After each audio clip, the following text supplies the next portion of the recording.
राधे राधे। जय जय श्री राधे। श्री हरिवंश राधा वल्लभ लाल की जय हो। सभी संतों हरिभक्तों की जय हो। पूज्य गुरुदेव महाराज की जय हो। युगल जोड़ी सरकार की जय हो। ठाकुर जी महाराज की जय हो। श्रीमद् भागवत ग्रंथ की जय हो। डोंगरे जी महाराज की जय हो। जय श्री राधे। श्री हरिवंश बहुत बहुत स्वागत है आपका हमारे चैनल में। हम श्रीमद् भागवत के दशम स्कंद की कथा का श्रवण कर रहे हैं। दशम स्कंद बहुत बहुत प्यारा स्कंद है, जिसके अंदर हम ठाकुर जी के अब चरित्रों का श्रवण कर रहे हैं, यानी हमारे बाल गोपाल की कथाएं चल रही हैं। अभी हमने क्या सुना था कि कैसे ठाकुर जी का प्रकाट्य हुआ, गोकुल में भगवान का जन्मोत्सव हुआ, उसके बाद भगवान शिव अपने ठाकुर जी से मिलने आते हैं। जय हो। तो आइए आज हम पूतना उद्धार की कथा का श्रवण करते हैं, लेकिन उससे पहले श्लोक का श्रवण कर लेते हैं। जय श्री राधे। सच्चिदानंद रूपाय विश्वोत्पत्त्यादि हेतवे तापत्रे विनाशाय श्री कृष्णाय वयं नमः। जय श्री राधे। श्री हरिवंश श्री हरिवंश श्री हरिवंश। तो आइए आज हम पूतना उद्धार की कथा श्रवण करते हैं। जय श्री राधे। जय श्री राधे। अब पूतना वध की बात आ रही है। योगमाया ने आकाशवाणी द्वारा कंस से कहा कि तेरे काल का जन्म हो चुका है। तो कंस बहुत घबरा गया। उसने तुरंत जन्मे हुए सभी बच्चों की हत्या करने का आदेश दिया और इसी हेतु से उसने पूतना को गोकुल की ओर भेज दिया। वह चतुर्दशी की सुबह गोकुल आई, और पूत का अर्थ है पवित्र। जो पूत नहीं है वह है पूतना। पवित्र क्या नहीं है? अज्ञान। सो पूतना का अर्थ है अज्ञान, अविद्या, और पवित्र है केवल ज्ञान। गीता जी में क्या कहा गया है?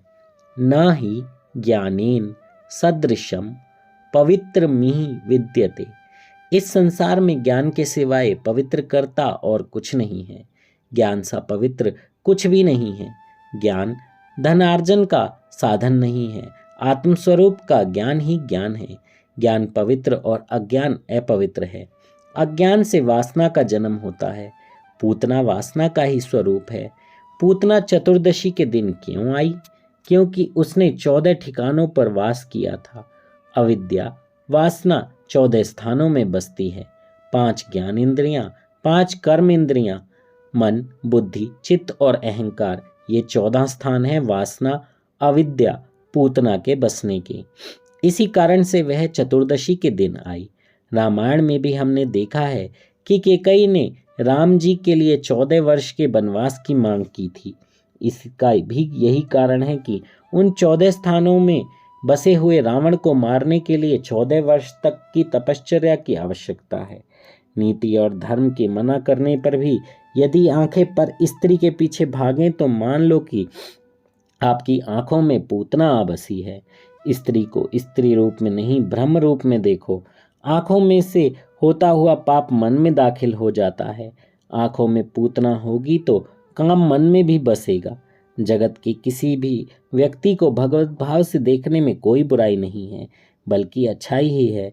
किंतु किसी भी व्यक्ति को सांसारिक काम भाव से देखोगे तो समझ लेना कि मन में पूतना आ बसी है। धर्म और नीति जिस खाद्य पदार्थ का आहार करने को मना करें, वही खाने की इच्छा होने लगे तो मान लो कि जीभ में पूतना आ बसी है। विभत्स और अतिशय कामुक बातों को सुनने की इच्छा हुई तो मान लो कि पूतना कानों पर सवार हो गई है। पूतना हर एक इंद्रिय में बसी हुई है जो बहुत सताती रहती है। सभी इंद्रियों के द्वार बंद कर दो, जिससे पूतना अंदर प्रविष्ट हो ही ना सके।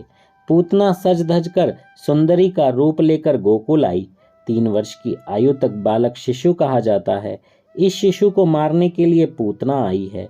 प्रश्न यह है कि पूतना शिशु को ही क्यों मारती है? शिशु वे की आगे की अवस्था वाले बालकों को क्यों नहीं मारती है? जीवन की 4 अवस्थाएं हैं: जागृति, स्वप्न, सुषुप्ति और तुर्यगा। जागृत अवस्था में पूतना आंखों पर सवार हो जाती है। आंखों की चंचलता मन को चंचल करती है। इसी प्रकार जागृति, स्वप्न, सुषुप्ति, इन तीनों अवस्था में अज्ञान सताता है, अर्थात पूतना 3 वर्ष तक के शिशु को मारती है। इन 3 अवस्थाओं को छोड़कर तुर्यगा अवस्था में जीव का संबंध ब्रह्म से होता है, तब पूतना सता नहीं सकती। जो व्यक्ति तुर्यगा अवस्था में प्रभु के साथ एक हो जाता है, उसे पूतना या अज्ञान मार नहीं सकता। पूतना 3 वर्ष के अंदर के बालक को मारती है। इस बात का अर्थ यह भी है कि जो सत्व, रज और तम इन 3 गुणों में फंसा हुआ है, उसे ही वह मारती है। माया त्रिगुणात्मक है। माया में फंसे हुए व्यक्ति को पूतना मारती है। संसार के मोहजाल में फंसे हुए सभी जन बालक ही तो हैं, शिशु ही तो हैं। इनको पूतना अज्ञान मारता है, किंतु सांसारिक मोह का त्याग करके जो ईश्वर के निर्गुण स्वरूप में लीन हो गया है, गुणातीत हो गया है, उसे पूतना मार नहीं सकती। गुणातीत अर्थात प्रकृति से परे रहने वाले व्यक्ति का पूतना कुछ भी नहीं बिगाड़ पाती। जब पूतना आई उस समय गोकुल की गायें वन में चरने गई थीं और नंद जी मथुरा गए थे। इस घटना का सूचितार्थ क्या है? गायों का वन गमन अर्थात इंद्रियों का विषय वन में गमन।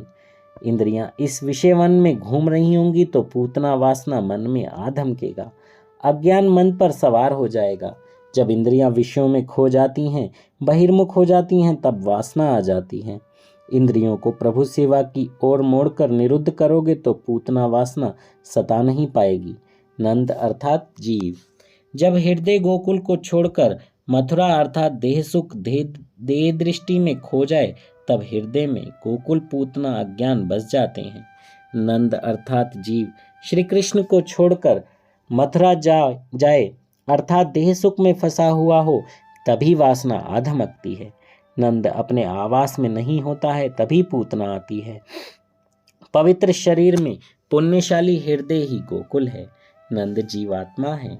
नंद परमानंद परमात्मा श्री कृष्ण से विमुख होकर कंस से मिलने जाए यानी काम कलह से, और गायें इंद्रियां यानी वन विषयों की ओर दौड़ जाएं, तभी पूतना यानी अविद्या आ जाती है। पूतना श्रृंगार करके आई। अविद्या अपने साथ कई दोषों को लेकर आती है। अविद्या अपने साथ 5 दोषों को लेकर आती है। वे 5 दोष इस प्रकार हैं: देहाध्यास, इंद्रियाध्यास, प्राणाध्यास, अंतःकरणाध्यास, स्वरूप विस्मृति यानी विवेक भार गवान।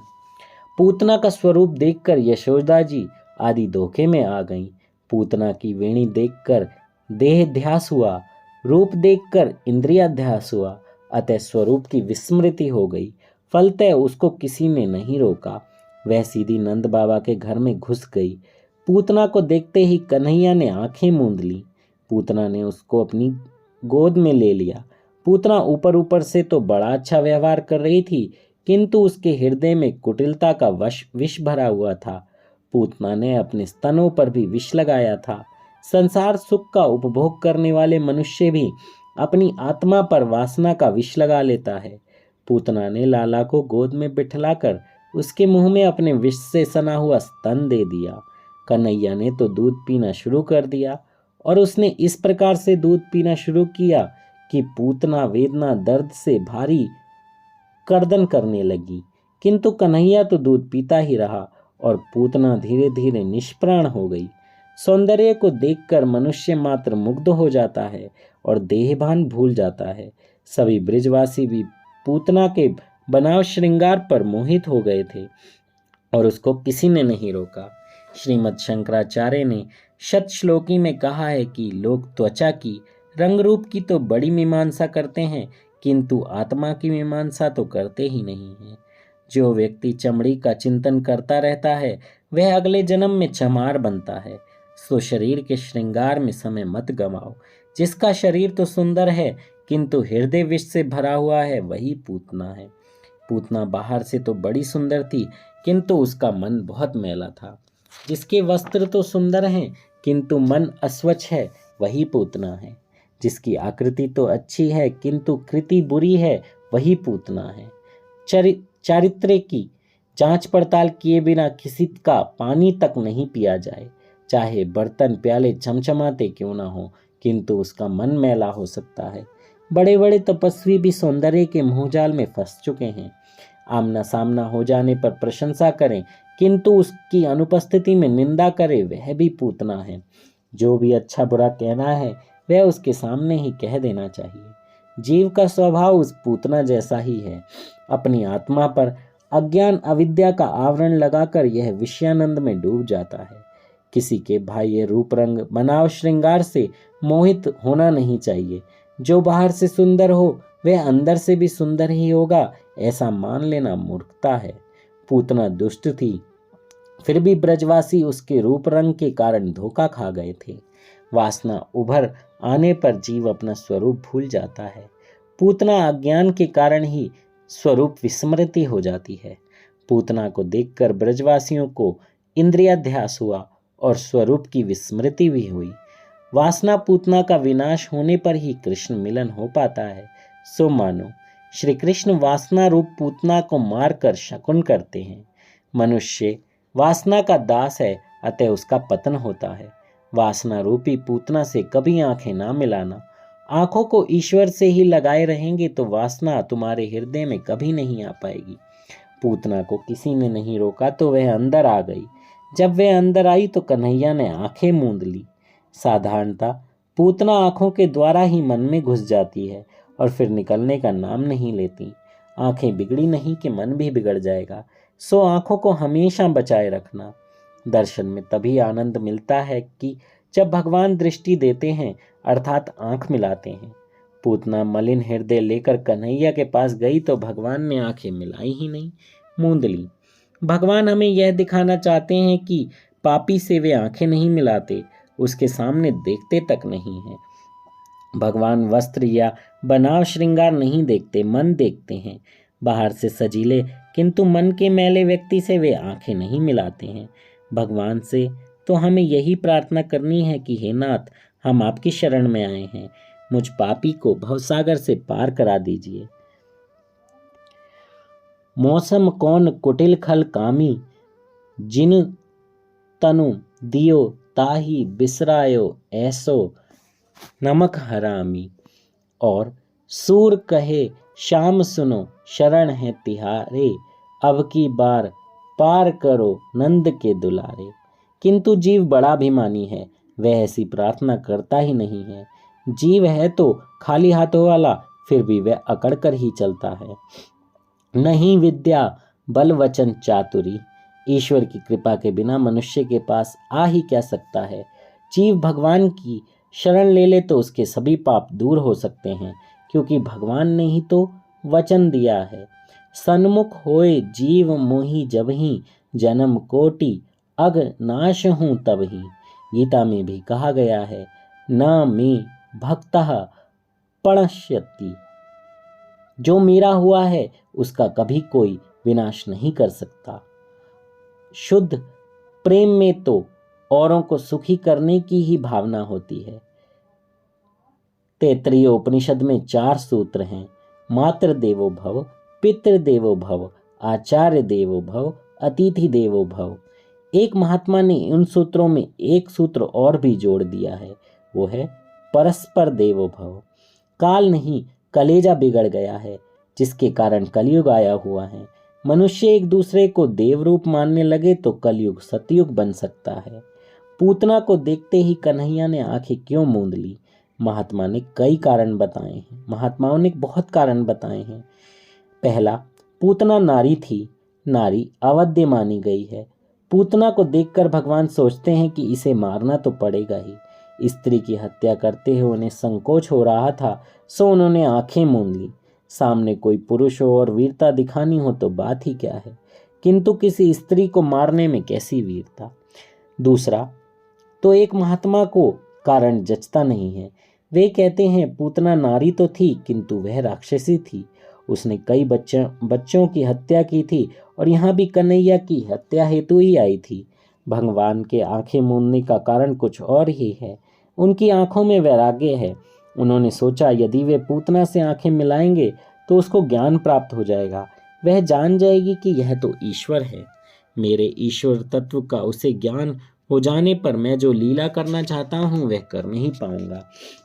ऐश्वर्य का ज्ञान लीला में बाधा रूप है। यदि पूतना जान गई कि यह तो ईश्वर है तो वह दूध नहीं पिलाएगी।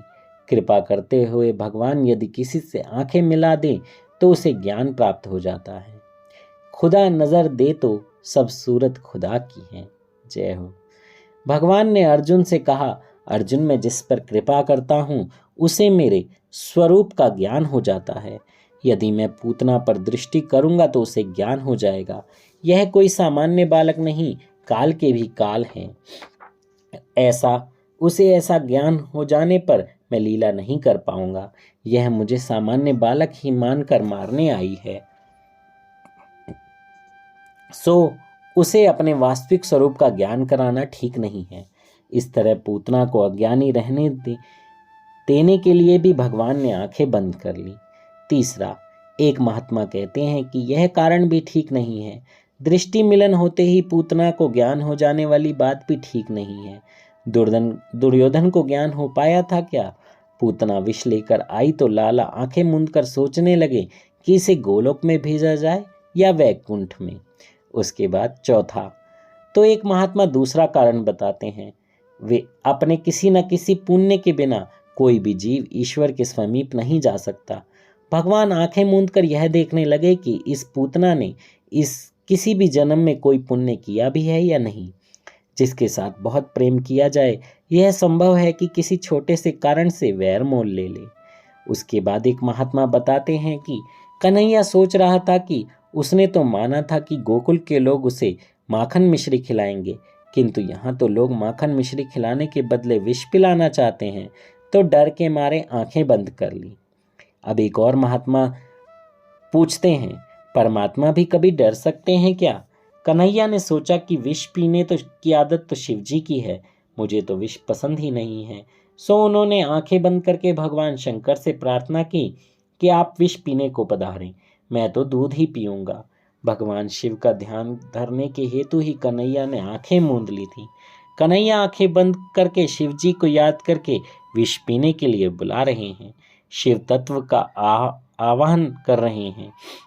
जब किसी देव आदि को बुलाना है, याद करना है, तो आंखें बंद करके ही उनका ध्यान करना पड़ता है।